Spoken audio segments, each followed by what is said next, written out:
Salve torcida colorada, estamos chegando, Zinterão na área, eu sou o William de Oliveira, @Wilgnar, me segue lá no Instagram. Estou trazendo aqui hoje uma análise não, vou estar reagindo a um vídeo sobre a atuação do Internacional contra o Flamengo, agora nesse último domingo, que o Inter passou e ganhou de 4-0. E tem um canal muito bom que eu gosto, eu acompanho ele aqui no YouTube, que é o Alento Colorado, e eles fizeram aqui, eu vou até já abrir aqui a outra aba aqui, e eles fizeram aqui uma análise completa dos comentaristas da ESPN. Então, vai ser um vídeo longuinho, vai ser 55 minutos, vai passar de 1 hora provavelmente, mas é só vou estar fazendo alguns comentários em cima sobre as análises que os analistas de futebol do eixo Rio-São Paulo eles estão fazendo. E, sem muita delonga, vamos ver esse vídeo para não ficar muito grande, então. Colorado, se inscreva no canal.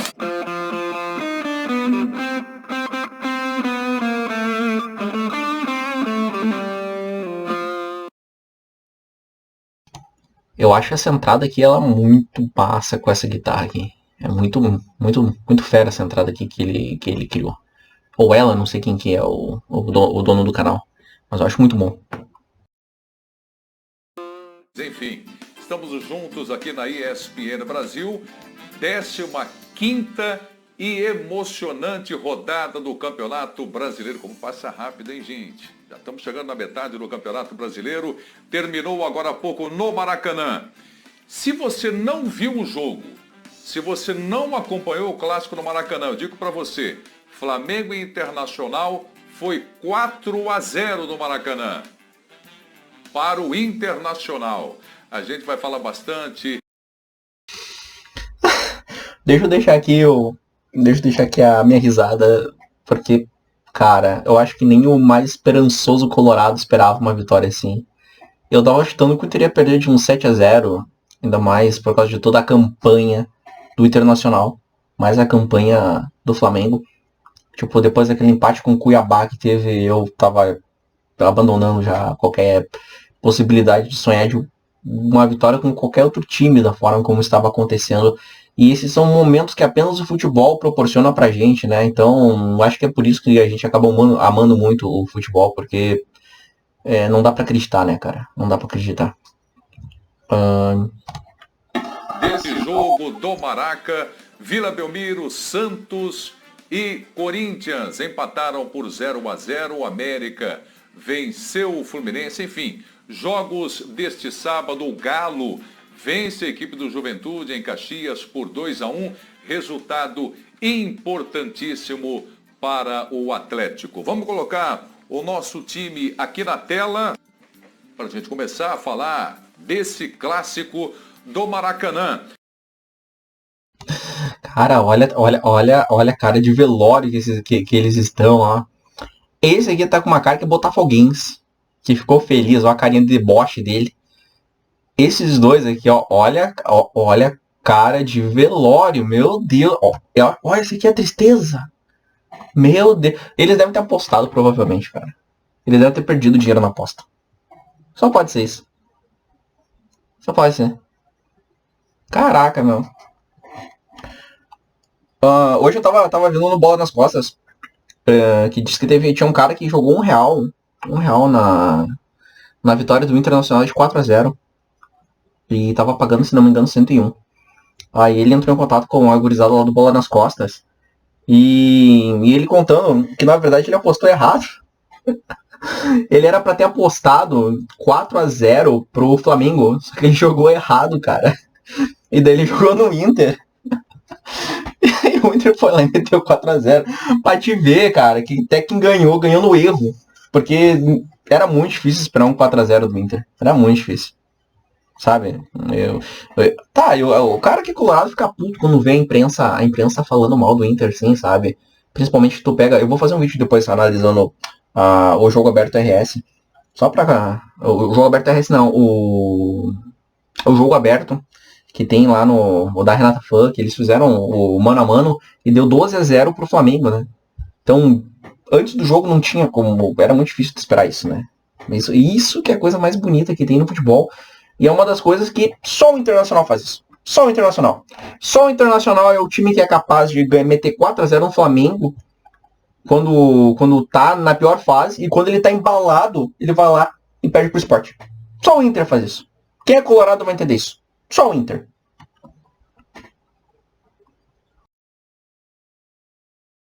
Participa com a gente através do Twitter, a hashtag Linha de Passe. Estava pensando aqui, boa noite, Unzelt, Pedro Ivo, João Guilherme, Vitor Biner. Vocês já imaginaram se o Internacional tivesse passado pelo Olímpia e nós tivéssemos hoje esse clássico do Maracanã? As equipes se enfrentariam mais 2 vezes. Que delícia que seria! Cara, eu acho que não seria delícia, porque o Inter não ia ganhar de novo do Flamengo assim, desse jeito, não. Porque o que eu acho que aconteceu nesse jogo, sendo bem sincero, cara. Sendo bem sincero, eu acho que foi criada uma mitologia em cima do Renato Gaúcho. Tipo, o Renato Gaúcho, ele é aquele cara que demonstra a fanfarrice dele, ainda mais pra a gente que acompanhou ele 5 anos no Grêmio, e tem essa ideia dele ter ficado 5 anos no Grêmio, ter invencibilidades em grenais, quase ter uma vitória, ter uma superioridade de vitórias e de empates em cima do Inter, e a grande maioria com o Grêmio. Então entra aquela ideia assim, ó. Imagina o Renato Gaúcho como técnico do Grêmio, um time que tá no Z4, tá como vice-lanterna. Ele fazia frente pro Inter e ganhava. E daí tem aquela frase icônica do Renato que ele diz assim: imagina, você tem que cobrar futebol bonito do Flamengo ou do Atlético Mineiro, que tem um time de 200 milhões de reais. Se me dá um time de 200 milhões de reais, eu posso cobrar futebol bonito. Aí entra essa ideia que ele agora tá com um time de 200 milhões de reais. Quando ele estava com um time ruim. Quando ele estava com um time... Não, o Grêmio não é um time ruim. Eu sou colorado, mas admito. O Grêmio não é um time ruim. É um que tá mais fase, que continue nessa. Mas quando ele tava com um time menos competitivo do que o Flamengo, mas folha salarial mais baixa, ele ganhava do Inter. Então imagina quando ele tiver com o time que é o time das estrelas, que é dito por muitos como um dos melhores times da América Latina. Então, cara, foi criado um mito. E os jogadores, eu posso botar minha mão no fogo pra dizer isso, que os jogadores entraram com salto alto, achando que tinha ganho o jogo. Só que futebol jogado, né? Isso que é a coisa mais bonita do futebol, cara. E essa vitória ela se torna mais icônica por causa disso também. Mas enfim, Maracanã Internacional 4-0. João Guilherme, você primeiro destaque aqui no programa. Boa noite, amigo. Muito boa noite, Prieto. Feliz Dia dos Pais. É um prazer estar com você, com o Birner, com o Pedro Ivo, com o professor Celso e com todos os fãs do esporte. Olha, parabéns para o Internacional. O Inter conseguiu a maior vitória da sua história sobre o Flamengo fora do Rio Grande do Sul. A maior vitória do Inter sobre o Flamengo no Maracanã, essa de hoje, por 4-0. Internacional muito eficiente e competente para aproveitar os espaços que surgiram entre as linhas do Flamengo. Quando foi, na maior parte das vezes, conseguiu fazer o gol e aí abriu uma vantagem que o Flamengo não esperava e se descontrolou no jogo. Parabéns ao Internacional que montou a sua estratégia e conseguiu executá-la. Agora, Prieto, o Renato vinha de 7 vitórias em 7 jogos. Tinha sofrido 3 gols. Hoje sofre a sua primeira derrota e em apenas um jogo levou 4 gols com aquele problema defensivo que marcou o Flamengo nos últimos tempos de muito espaço no sistema defensivo, aparecendo novamente. E aí fica a intriga. O Flamengo teve uma semana para treinar, mas hoje apresentou falhas que não vinha apresentando quando não tinha tempo para treinar, Preto. Pois é, daqui a pouco nós vamos falar do jogo do Atlético que venceu. O torcedor do Galo está sorrindo de orelha a orelha, né? porque assumiu a liderança do Campeonato Brasileiro. O Palmeiras perdeu para o Fortaleza e o Flamengo, que é candidato, tropeçou nessa rodada do Brasileirão. Eu vou ter que parar para fazer esse comentário, cara. Eu achei bem tendencioso esse argumento que ele usou, tipo, de tropeçar, porque eu acredito que pode ser considerado um tropeço quando um time grande, de que sempre está na Série A, que foi campeão, que sempre esteve competindo, por exemplo, no Internacional, até meses atrás, ele estava disputando ponto a ponto com o Flamengo para ser campeão brasileiro, né? Se não tivesse sido roubado, que foi roubado aquele jogo contra o Corinthians, a gente que era campeão, não teria sido o Flamengo. Então, cara, eu acredito que tropeço, ele pode ser considerado, por exemplo, quando o Inter perdeu pro Sport, aquilo é um tropeço. Ou, por exemplo, o último jogo contra o Cuiabá, aquilo é um tropeço. Sabe, quando o time grande vai lá e joga com times inferiores, que não tem tanta camisa, isso pode ser considerado um tropeço. Perder para um Ceará da vida eu considero um tropeço. Mas quando um time grande, por exemplo, se o Flamengo tivesse pegado um Santos, não seria um tropeço, é troca de ponto que tem entre esses dois lados. Quando pega, por exemplo, o próprio Atlético Mineiro, não é tropeço. Isso daí é a troca de pontos que vai acontecer entre os grandes, cara. Apesar do Inter estar vindo de uma má fase, o Internacional, é bom lembrar isso, ele estava vindo de uma disputa.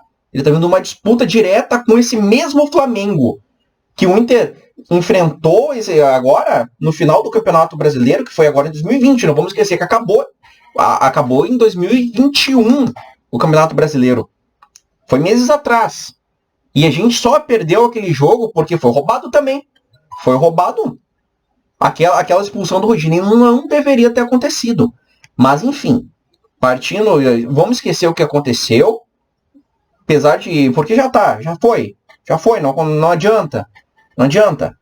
A parte que a gente ia ter feito é não ter tomado o gol do Sport. Mas, enfim, isso é tropeçar. Isso é tropeçar. Mas quando dois times grandes que estavam disputando um título até ontem jogam, não é tropeçar, meu amigo. Não é tropeçar.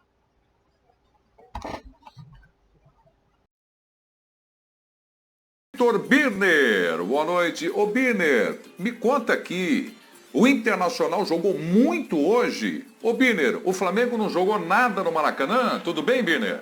Tudo bem, Prieto? Boa noite a você, boa noite aos colegas, a todos os pais que nos assistem, aos fãs e às fãs de esporte.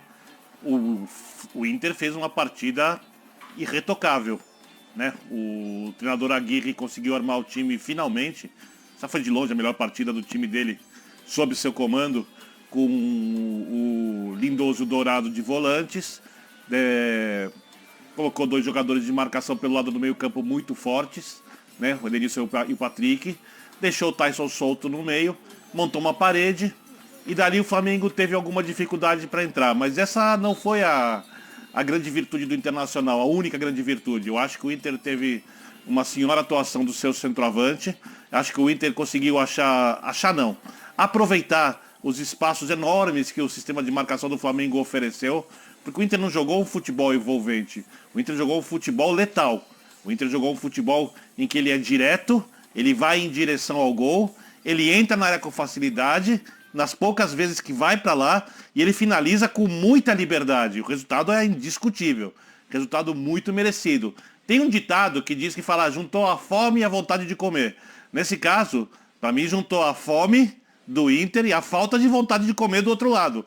Porque o Flamengo me passou a impressão, com a marcação frouxa no campo de frente, que achou ser capaz de vencer quando quisesse o jogo. E no futebol não funciona assim. No futebol, nenhum jogo é vencido antes da partida, nenhum jogo pode ser ganho se você não repetir o seu melhor padrão ou algo próximo disso em cada partida. E o Flamengo hoje não repetiu. O Flamengo hoje foi frouxo na marcação avançada, teve vários jogadores pouco inspirados, o goleiro foi pouco inspirado, para mim algumas bolas eram defensáveis, mas é óbvio que isso não é a causa da derrota. O Diego não fez uma grande partida, o meio campo não foi capaz de articular, o ataque não foi capaz de marcar, a atuação do Flamengo foi um desastre, e a do Inter irretocável. Isso explica a goleada no Maracanã. Olha, durante o nosso debate aqui, Birner e pessoal, a gente vai focar aqui no jogo do Daniel, atuação do goleiro Daniel, do Yuri Alberto, com os gols que ele marcou, esse golaço do Tyson, a expulsão do Gabigol, há motivos para reclamação de arbitragem? Tudo isso a gente vai discutir aqui neste primeiro bloco do Linha de Passe. Celso Zelt, final dos anos durante os anos 70 até o início dos anos 80, eu me lembro que em São Paulo tinha uma premiação para o melhor jogador em campo, né? Ele ganhava, vou até falar o nome aqui, porque eu acho que não tem mais, um motorrádio. Motorrádio. Para quem você daria o motorrádio para partir? Quem comprar o rádio hoje em dia, eu vou falar, Prieto, só se for um de nós aqui. Acho que ninguém mais quer. O seu rádio. Quem levaria o motorrádio hoje, o Zelt? Boa noite. Boa noite, Preto. Boa noite, companheiros. Boa noite a todos os pais. E ainda tinha a piada que o jogador dizia que ia ficar com a moto e dar o rádio para a mãe dele. Lembra dessa? Claro. Isso foi verdade. Foi um grande centroavante que atuava num grande time do Rio de Janeiro. Isso aconteceu. Esse tipo de comentário entrega a idade. Entrega a idade dos tios. Ai, ai. Pois é, mas eu não vou brigar com os fatos, Prieto e companheiro. O que o Yuri Alberto fez hoje, e que até o que deixou de fazer, porque ele perde o segundo gol antes mesmo de marcá-lo, né? Quando ele marca seu segundo gol, ele já poderia ter feito o terceiro no jogo. Então, embora eu reconheça a grande partida do goleiro Daniel, mas é aquele jogo que vai ficar para a história como o jogo do Yuri Alberto. O torcedor há de se lembrar dessa partida por isso, e também pela expectativa que envolvia, que era justamente o inverso. Prieto